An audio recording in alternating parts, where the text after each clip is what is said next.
To set availability on the Hotschedules app, start by logging into your account on the website. Once logged in, navigate to the top left of the screen and click on the Navigation Panel button.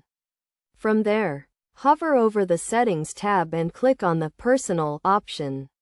This will take you to a page where you can set your availability. Look for the gray plus button under the Availability section and click on it to create a new availability entry. You will need to select an effective date and enter a reason for the change. After doing so, you can choose your availability for each day of the week. A key is provided to help you understand the availability layout. White space indicates you are available, while gray space indicates you are not.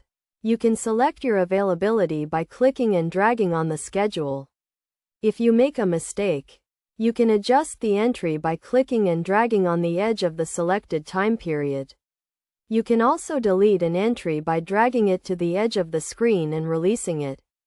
Once you have set your availability, click the Submit Availability button to save your changes.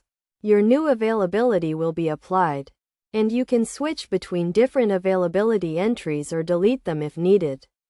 To delete an entry, click on the X button or press the Delete Availability option. Then confirm that you want to delete the entry.